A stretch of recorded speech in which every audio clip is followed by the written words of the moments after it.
Pergi travel selalu tak dapat rehat yang cukup sebab bising. Korang boleh tengok benda ni. Assalamualaikum dan salam sejahtera geng. Selamat datang ke review sepintas. Memperkenalkan diri, aku Badik. Ini adalah Core Outdoor and Tactical. Alright geng, ini adalah satu produk daripada Gojo Dog. Apakah dia? Dalamnya apa? Apa benda yang travel kena bawa benda ni supaya rehat senam? Relax. Okay, kita tunjukkan. Di dalam kotak ni ada satu set earplug. Earplug ni adalah benda yang kita boleh gunakan untuk menutup telinga kita ketika kita travel ataupun ketika kita nak berehat supaya bunyi adalah lebih kedap, kita tak berapa nak dengar sangat bising kat luar. Cara nak pasang dia senang je. Tolak masuk dalam telinga. Automatik sekarang bunyi akan lebih kurang dan aku dah mula cuba nak kena kontrol suara aku supaya aku tak terpekik. Relax.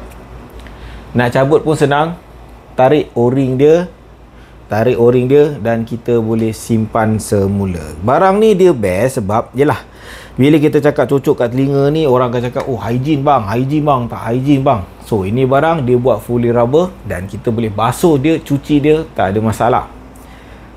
Kadang-kadang ada juga persoalan, bang, telinga kau besar bang.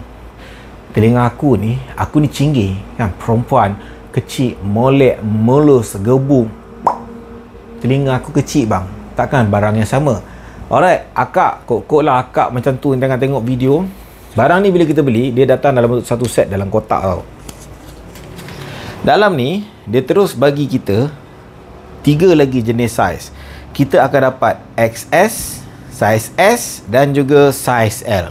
Jadi tak kisahlah telinga jenis yang kecil macam mana, besar macam mana, insya-Allah memang boleh disumbatkan. Tetapi perlu diingatkan, jangan korang beli benda ni untuk diberikan kepada pasangan ataupun anak korang. Dengan tujuan supaya bila korang dengar dia cakap, barang ni kalau pakai dekat sini, kau membebel dekat belah kiri ni, bukannya masuk kanan, dia takkan keluar kiri. Tak, dia boleh keluar juga. Tak ada kaitan. Alright, jangan nak salah faham. Design dia, warna dia punya ranggi, tapi siap ada kartun pula. Mungkin brother-brother yang black metal tak berapa nak suka. Okey bang, okey akak. Yang ini adalah kerjasama antara Nylon dan juga Gojo Dog. Jadi mereka keluarkan yang berwarna kuning pada bulan September 2025 berserta dengan kartun-kartun nylon sikit dekat atas body dia. Ini untuk sementara. Tapi kalau kata korang nak yang warna plain, ada je dekat market tu. Nanti aku letakkan dalam link. Okey?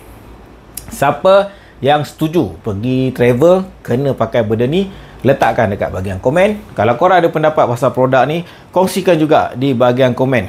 Jangan lupa geng, tekan button like dan sudi-sudikanlah untuk sharekan video ni kepada kawan-kawan yang lain. Ciao.